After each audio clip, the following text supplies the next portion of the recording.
All right, men. You got dice? Yeah! You got books? Uh-huh! Well, bloody hell, let's do this thing. Woohoo! How's it going, everyone? This is Aaron the Pedantic. Today I wanted to do a little something different. I think I say that often, but this is a little different. Today we're going over a book that is incredibly controversial because it was written by somebody who is incredibly controversial. For those who don't know, Zak Smith is an author who alleged to have done some very terrible things by his ex-partner, and the fallout from the allegation being made public kind of resulted in a lot of people disowning the author. Whether or not the allegations are true or any of those kinds of things, I'm not going to go into in this video.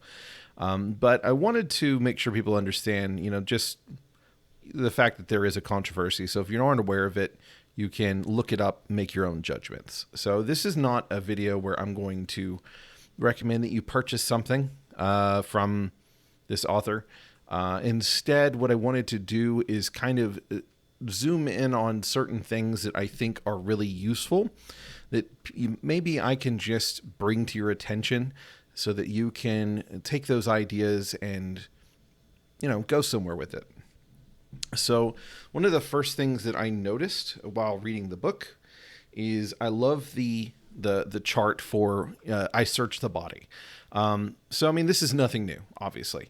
But the format is, I think, really great. I think it's something that can be replicated for all kinds of environments. I think that, I'm probably more likely to use this format whenever I do these kinds of charts for my games. And what kind of makes it special is just the math involved, honestly. So there's it's a percentile, and there's a 50% chance that you just get money. There's a 25% chance that you get something that's useful, but something that is pretty common. So this will include nets, climbing picks, flasks, rope, something that people would probably have in the environment that you're, looting the body. And then there's a 25%, or actually I guess it's 24, 25, that you find something very peculiar, something that stands out and is kind of original. And every time that one of those results comes up, you cross it off and you write something new. And I think that is fantastic. I highly recommend, because it just makes it where, 25% of the time the player is going to find something interesting. And if they, end up with the same result, you repopulate it and you just keep on, having this interesting occurrence happen, while most of the time they just get stuff that they need. And, some of the stuff that's in there is, stuff that they probably need as well, or that they can make use of. But it's a cool way of going. It makes the chart a little bit less predictable while still being very easily used. It's easy for me to just look at this and say, you rolled a 40, you find 40 silver pieces, the end. So, and depending on what the currency is like if you're doing a sci-fi game, it may be, in credits. So you might multiply it by 100, so, you roll a 40. Well, you found 400 credits, that kind of thing. So the next thing that is in the book, and, not to go too much into it, but this is a setting, and a guide and all kinds of things to try and make a really cool kind of metal experience or whatever. So there's some things that I will be mentioning that are kind of genre specific. But the events table here it's definitely not the first time this has been done, but I really like the way that it plays out, because the events that are listed are related to the different forces in the region, what they're going to be up to on a calendar. So that way you can just keep track of how many days have passed since they entered the region. And then you'll know on this day, this is, these are the things that have happened, so that you have an idea of what exactly the factions have been up to. And the details are kind of limited, I would say, but that's not a bad thing. It's easier to track that way. It's still kind of cumbersome, maybe I would say, but not terribly. A lot of times in a campaign, whenever you're dealing with, months and months and months, then, like this would be measured in months or weeks. But in this case, or even years, even years. In the Dark Albion campaign book, it's measured pretty much in years. And it makes sense because you're dealing with several year-long campaigns. But the events in this are, broken up into days because you're dealing with days. So art is cool, but again, I'm not trying to sell the book. So there's some very interesting advice about running a horrifying tundra experience. And, I'm not going to go deeply into it, but really just the idea that whenever they are going across the wilderness, that it's kind of this living entity that just hates them and it wants to make them suffer.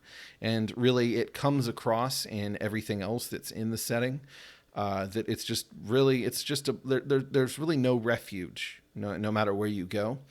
And I think that is a fantastic way to look at wilderness. You may come up with some kind of uneasy alliance or something like that, but they should never feel safe if you're trying to make the environment feel deadly. This is the advice in there, for that, I would say something that I would definitely take to any time that you're dealing with like a jungle or, a tundra or, some kind of horrific volcano, the Underdark, anything that's a very oppressive atmosphere. So next thing that is interesting to note is just how much detail goes into the different kind of inhabitants of the land. I think that this, the way of highlighting just how things differ here, things that certainly exist in in fantasy settings, how they differ here, it really makes things come to life. So the Amazons here, there's a mythology that's built into the setting where the Amazons believe that words uttered by men are poison, that there's certain words that are poisonous that men will utter, but they don't know which. So they will not suffer your speech. And obviously this creates a lot of tension whenever you encounter them. Each of the Amazon tribes are extremely, not extremely detailed. They, basically you have an idea of what the basic, Amazon in a tribe is like. You know what their leader is like. There may be some particular special kinds of units that they employ, some kind of special tactics or something like that. And kind of in general, who they're mad at and what they want, which I think is a great way to break up factions in a setting. And it plays out in like pairs or maybe even three, groups of 3 pages, pairs or triplets, I guess I should have said. And honestly, it probably could have fit on less than that if it wasn't for art. So, I mean, it just goes to show that you don't have to have like a whole ton of description to still make these things very evocative and easily used in a way that makes people interested. Because if you're just, you encounter D4 Amazons, okay. I mean, so they're probably big and tough or whatever. If you encounter D4 of the Frost Moon, hold on, I need to find the Frostbitten Moons. If you encounter D4 of those, you know that they have poisoned skin. So basically, if you touch their skin, it will poison you. Just kind of like the fact that they often employ necromancy, that they are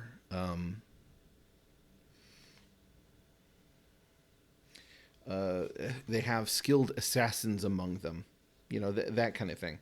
And it goes even more into detail regarding like even just the animals in the region.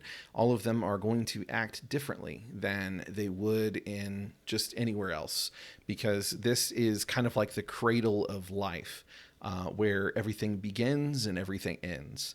And as such, the creatures, the animals that inhabit the place, are kind of like the absolute worst and most cruel and punishing of their types. So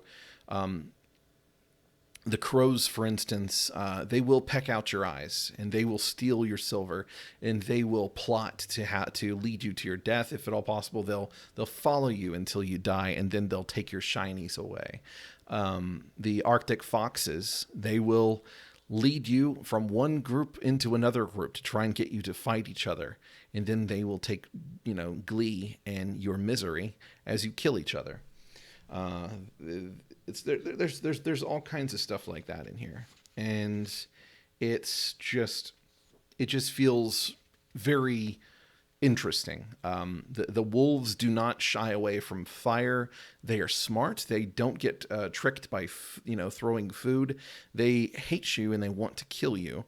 They kind of want to kill almost everything, and they especially hate dogs. If you have any dogs in your party, they're probably going to get butchered by these wolves.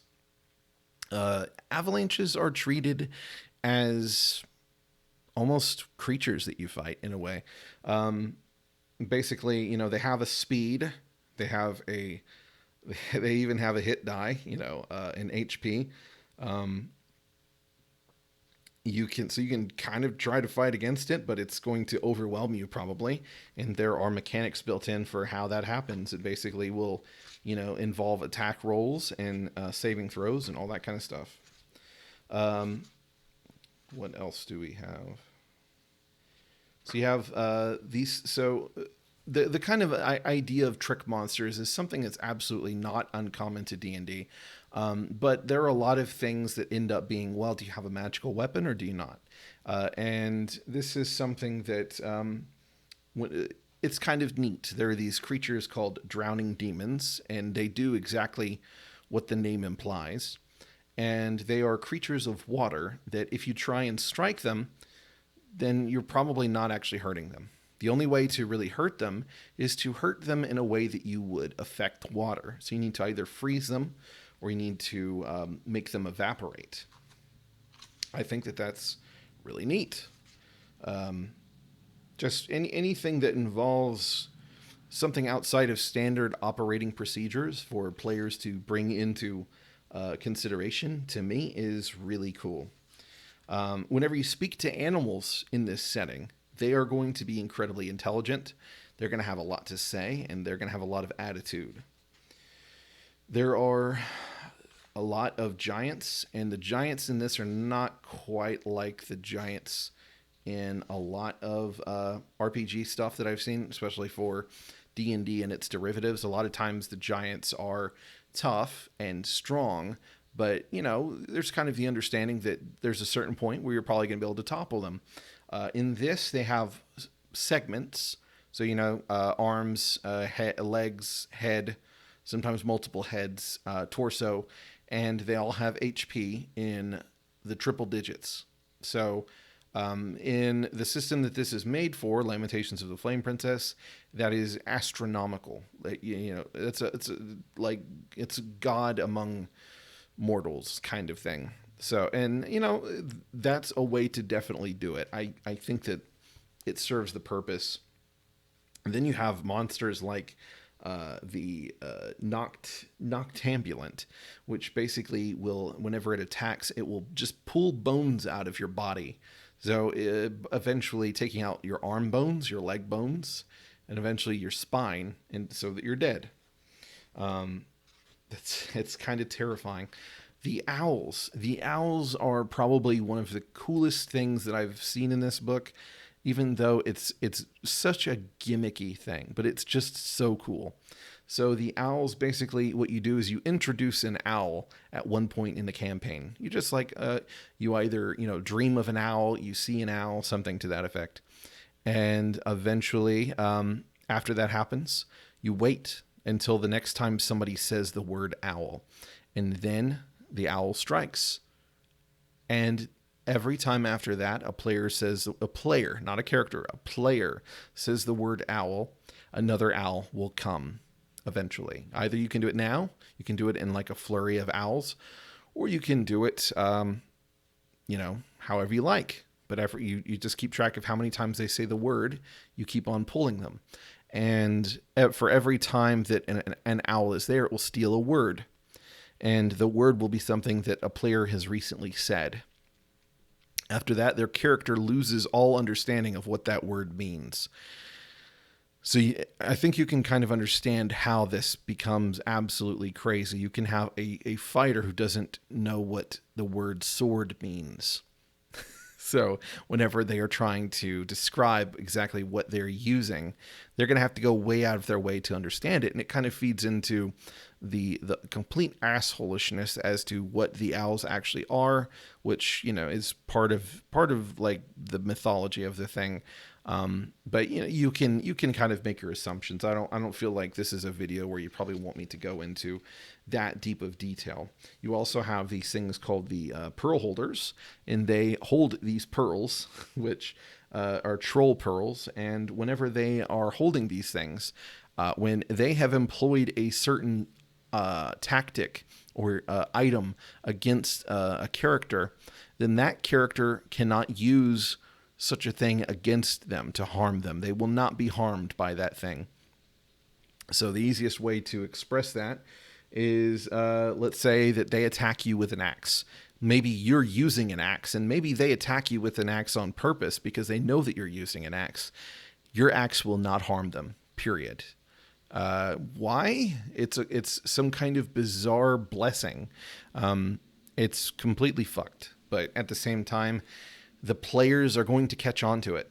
They're going to catch on to it, and hopefully they catch on to it in time. Otherwise, things are going to get very hairy. There are just all kinds of things like this that you can play with. Not all players are going to appreciate it because it is kind of delving into the fourth wall. But I think it's really cool. As far as the rest of the stuff that's going on here, there's basically, there's two gods that are kind of at each other's throats. There is this resetting of the clock every 24 days that, this place is trapped in a time loop. And there's only one way to really stop it. There's these witches that are kind of conspiring against each other. But ultimately, the thing falls apart unless the players are able to work together to make things complete. Which, to me, I think is a really cool thing.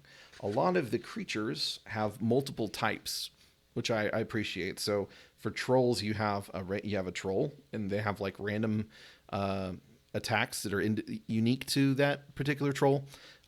There's the fibbing troll, there's the gutter leech, there's the gruntling, there's the shiverer. That's not something that's completely outlandish. D&D has done that a lot, especially if you have the more recent books. But it's something to definitely work in. The idea that, maybe you have a creature of a certain type, but it is just an example. And there could be all kinds of different derivatives, and they could have all kinds of different abilities and stats. The game also introduces the Witch in the Amazon class. There are basically... The Amazon class is available after you've been killed by an Amazon. And the Witch class is available after you've been killed by a witch. The Witch class has these particular abilities that they have their own kinds of spells, and they have their own special abilities that they roll on a chart to see which ones they get as they level up. It's very neat, and I mean, in LOTFP fashion, it's fairly similar. It's just a little bit more intricate, and you don't really get to control how your character develops that much, but that's perfectly fine. It's still really cool stuff. There's some new drugs and substances. There's basically ways to handle survival skills in the setting, which is pretty cool. There's some advice on how to make a wilderness sandbox. Maybe sometime I will go over that advice in more detail. And there's some random tables for adventure seeds and locations that are pretty specific to this type of thing. There's also a couple dungeons built in, and there's some curses and stuff. And that's really pretty much it. More importantly, I just kind of wanted to share the thing about the owls because I thought that that's really cool. Just the way that all of this plays out, it ends up making this feel like a really rich setting to play in. And I'm really interested in, trying to utilize what I've read. And so that's kind of why I wanted to share some of the things that I had read. Obviously, some people are just not going to be interested just by mere fact of where it comes from. And that's perfectly fine. You do you, boo.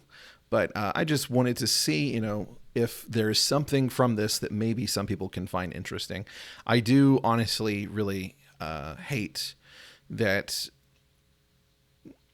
the idea that, I could miss out on something that it could be useful for my game, something that could make my game better, just because the person who wrote it is kind of a shithead.